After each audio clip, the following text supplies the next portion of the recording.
మన వారాహి సిల్వర్ జ్యువెలరీలో అద్భుతమైన ఆఫర్స్ పొందండి మరియు కారు గెలుచుకునే గొప్ప అవకాశం. అల్లూరు జిల్లా పాడేరులో పెను విషాదం చోటు చేసుకుంది. అంబులెన్స్ సేవలు అందక గాలిలోనే కలిసిపోయింది పసి ప్రాణం. హుకుంపేట మండలం గడికించు మండకు చెందిన బాలుడు మృతి చెందాడు. బంగారు రమేష్ సుమలత దంపతుల కుమారుడుగా గుర్తించారు. శ్వాస తీసుకోవడంలో ఇబ్బందిగా ఉండటంతో పాడేరు ప్రభుత్వ ఆసుపత్రికి తరలిస్తున్నారు. అయితే ఉదయం 8:30 చిన్నారిని చేర్పించాలని తల్లిదండ్రులు ప్రయత్నించారు. కేజీహెచ్కు తీసుకెళ్లాలని సూచించారు పాడేరు డాక్టర్లు. ఇక గంటలు గడుస్తున్నా కానీ అత్యవసర చికిత్స వాహనం అంబులెన్స్ అయితే అందుబాటులోకి రాలేదు. ఎన్నిసార్లు ఫోన్ చేసినా కానీ అంబులెన్స్ సిబ్బంది నిర్లక్ష్యం వహించారు. కేజీహెచ్కు తరలించే లోపే బాలుడు కన్నుమూశారు. ఇక అంబులెన్స్ తొందరగా కనుక వచ్చి ఉంటే తమ పసి ప్రాణం బతికి ఉండేదని కూడా ఆ తల్లిదండ్రులు అయితే కన్నీరు మున్నీరుగా విలపిస్తూ ఉన్నారు. ఇక అంబులెన్స్ ఎప్పుడైనా కానీ మనకి అత్యవసర సేవల కోసం ఉపయోగిస్తూ ఉంటారు.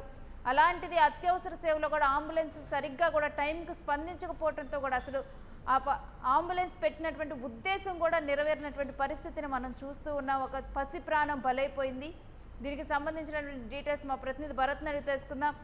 ఎస్ భరత్, అసలు ఎందుకు అంబులెన్స్ టైంకి రాలేకపోయింది? ఏం జరిగింది ఈ ఘటనలో?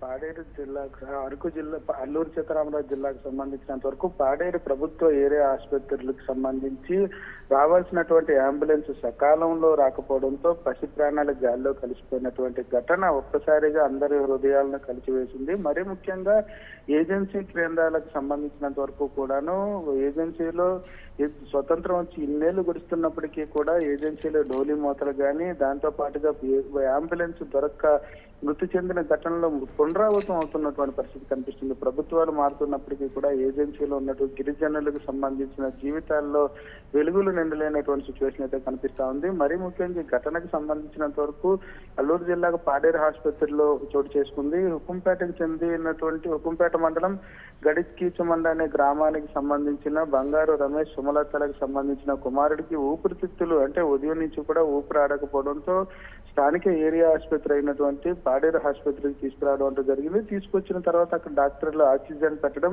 దాంతో పాటుగా అక్కడ ఏరియా హాస్పిటల్కి సంబంధించినంత వరకు సరైనటువంటి సౌకర్యాలు లేవు, కేజీహెచ్కు తరలించండి అంటూ కూడా డాక్టర్లు చెప్పడం, దాంతో పాటుగా ఆక్సిజన్ పెట్టి వెంటిలేటర్ పైన ఉంచడం, ఏజెన్సీకి సంబంధించినంత వరకు అత్యవసర అంబులెన్స్ ఏదైతే ఎక్విప్మెంటెడ్ అంబులెన్స్ అంటారో దాంట్లో అత్యవసరంగా ఆక్సిజన్ తో పాటుగా అన్ని కూడా ఎక్విప్మెంట్ ఉండేటటువంటి అంబులెన్స్ కి సంబంధించినంత వరకు పాడేరు ఏరియా ఆసుపత్రి నుంచి ఎన్నిసార్లు ఫోన్ చేసినా సరే అంబులెన్స్ రెస్పాన్స్ అవ్వకపోవడంతో ఊపిరి ఏదైతే వెంటిలేటర్ పై ఉన్నటువంటి బాలుడికి సంబంధించినంత వరకు కూడా ఆక్సిజన్ ఎంతసేపు ఉన్నప్పటికీ ఉదయం 8:30 నుంచి వెయిట్ చేసినప్పటికీ కూడా అంబులెన్స్ రాకపోవడంతో బాబు కొన ప్రాణాలు వదలాల్సినటువంటి పరిస్థితి పెద్ద కనిపించింది. మరి ముఖ్యంగా ఏరియా హాస్పిటల్కి సంబంధించినంత వరకు కూడా అందించాల్సినటువంటి సదుపాయాలతో పాటుగా అంబులెన్స్ అత్యవసర అంబులెన్స్లు ఉన్నాయా లేవా అనే దానిపై కూడా అక్కడ ఉండేటటువంటి అధికారులు క్లారిటీ ఇవ్వాల్సినటువంటి పరిస్థితి ఉంటుంది. ఎందుకంటే అంబులెన్స్ కి ఫోన్ చేస్తే రాలేదంటూ కూడా అధికారులు చెప్తున్నారంటే ఎంత నిర్లక్ష్యం వహిస్తున్నారు అనేది కూడా అర్థం చేసుకోవాలి. వీళ్ళు ఫోన్ చేసిన ఎంత టైంకి సిబ్బంది రియాక్ట్ అవటం జరిగింది ఏంటి? ఉదయాన్నే ఎక్కడైతే బాబుకి ఊపిరి అందట్లేదంటూ కూడా హుకుంపేట మండలంలో నుంచి లోపటి ఉండేటటువంటి దాదాపుగా హుకుంపేట మండలంలోని లోపటికి దాదాపు 3 కిలోమీటర్ల హుకుంపేట మండల కేంద్రానికి అక్కడి నుంచి పాడేరు వచ్చి తెల్లవారి 7:30 నుంచి ఆసుపత్రికి వచ్చినటువంటి పరిస్థితి. అయితే హాస్పిటల్కి వచ్చిన తర్వాత బాబు పరిస్థితి సీరియస్ అయినటువంటి దృష్ట్యా 8:30 నుంచి కూడా ట్రై చేస్తున్నప్పటికీ కూడా సాయంత్రానికి కూడా అంబులెన్స్ రాకపోవడంతో బాబు ఏదైతే వెంటిలేటర్ పై ఉంటుండగానే మృతి చెందినటువంటి ఘటన ఒక్కసారిగా అందరినీ కలిసి వేసిందని చెప్పొచ్చు. అయితే అక్కడ డాక్టర్లు వ్యవహరించినటువంటి తీరు కానీ అంబులెన్స్ రాకపోవడంపై కూడా పలు అనుమానాలు రేకెత్తిస్తున్నటువంటి పరిస్థితి. ఎందుకంటే పాడేరు ఏరియా ఆసుపత్రి, ఎందుకంటే అల్లూరు సీతారామరాజు జిల్లా కేంద్రం ఏర్పడిన తర్వాత పాడేరు కేంద్రంగానే అన్ని కార్యకలాపాలు జరుగుతున్నటువంటి సిచ్యువేషన్ కనిపిస్తా ఉంది. ఒకవైపు కలెక్టర్ కార్యాలయం కానీ ప్రధానంగా ఏరియా ఆసుపత్రి కానీ అంతా కూడా అక్కడే ఎస్టాబ్లిష్ చేసినటువంటి పరిస్థితి.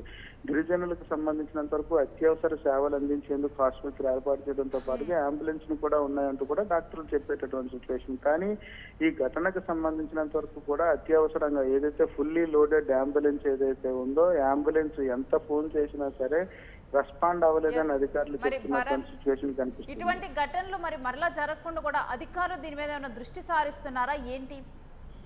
అయితే ఇదే అంశం పైన ఇప్పటికే గిరిజన ప్రాంతాల్లో ఉన్నటువంటి నాయకులందరూ కూడా కలెక్టర్ తో పాటుగా డిఎంఎన్హెచ్ఓ కూడా ఫిర్యాదు చేయడం జరిగింది. ప్రభుత్వ ఆసుపత్రిలో వ్యవహరిస్తున్నటువంటి నిర్లక్ష్యానికి సంబంధించి కానీ సకాలంలో అంబులెన్స్ రాకపోవడంతో మృతి చెందినటువంటి ఘటనపై అయితే మాత్రం పూర్తి స్థాయిలో అధికారులకు సంబంధించినంత వరకు దర్యాప్తుకి ఆదేశాలు జారీ చేశారు. ఈ ఘటనకు సంబంధించి అంబులెన్స్ డ్రైవర్ కి నిజంగానే ఫోన్ చేశారా, లేకపోతే అంబులెన్స్ రాకపోవడానికి గల కారణాలపైన, దాంతో పాటుగా వెంటిలేటర్ పై బాబు ఉంచేటప్పుడు ఎక్విప్మెంట్ ఎంతవరకు ఉందా లేదా, ఎందుకు లేకపోతే స్థానికంగా ఉండేటటువంటి కలెక్టర్ కానీ డిఎంఎన్హెచ్ఓ కానీ చెప్పలేదంటూ దానిపై కూడా పూర్తి ఆరా తీయమంటూ కూడా కలెక్టర్ ఆదేశాలు జారీ చేయడం అంటూ జరిగింది.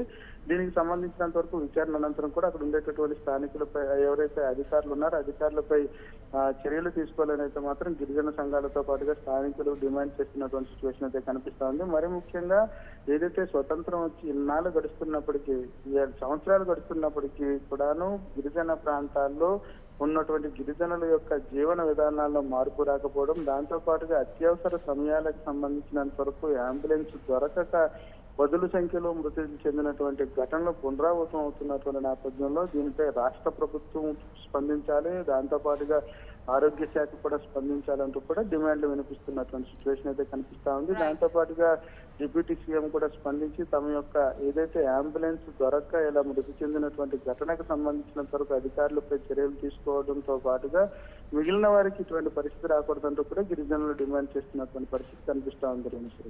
Right Bharat, stay with us. మీ దగ్గర నుంచి మరిన్ని అప్డేట్స్ తీసుకుంటాం. ఇంకా అంబులెన్సులు సౌకర్యం కల్పించినటువంటి ప్రాంతంలో కూడా సరైన సమయంకి అంబులెన్స్ రాకపోతే అసలు ఆ పథకం యొక్క ఉద్దేశం ఏంటి, ఇంకెందుకు అంబులెన్స్ సర్వీస్ నుండి ఉపయోగం ఏంటి? కనీసం అది అంబులెన్స్ సర్వీస్ మనకు అందుబాటులో ఉండదని తెలిస్తే కనుక ముందస్తుగానైనా కానీ ప్రజలు జాగ్రత్త పడతారేమో. ఏ సమయంలోనైనా కానీ, అర్ధరాత్రి అయినా కానీ, తెల్లవారుజామునైనా, ఎటువంటి సమయంలోనైనా కానీ ఏదైనా జరిగితే అంబులెన్స్ ఉంది, వెంటనే కూడా వాళ్ళు వస్తారు అని ఒక ధైర్యం ఉంటుంది. అలాంటిది ఇప్పుడు ఈ ఘటనతో కూడా అక్కడ గిరిజన ప్రాంతాల్లో ఉన్నటువంటి వారికి దిక్కైనటువంటి ఆసుపత్రిలో కూడా ఇప్పుడు అక్కడ అంబులెన్స్ సర్వీసులు సరిగ్గా కూడా టైంకి రాకపోవడంతో కూడా ఈ ఘటన జరగడంతో కూడా అసలు అందుతున్నటువంటి వైద్య చికిత్సలు వీటి మీద కూడా పలు అనుమానాలు అయితే వస్తూ ఉన్నాయి. దీని మీద అధికారులు దృష్టి సారించాల్సిన అవసరం ఉంది. అసలు ఎన్ని అంబులెన్సులు ఉన్నాయి, ఎన్ని ప్రజలకు అందుబాటులో ఉంటున్నాయి, ఆ టైంలో ఎందుకు వాళ్ళు అసలు రియాక్ట్ అవ్వలేదు అన్న దాని మీద కూడా ఇన్వెస్టిగేషన్ కొనసాగించాల్సిన అవసరం కనిపిస్తుంది. బలైనటువంటి ఆ పసి ప్రాణానికి సమాధానం చెప్పాల్సినటువంటి అవసరం ఉంది.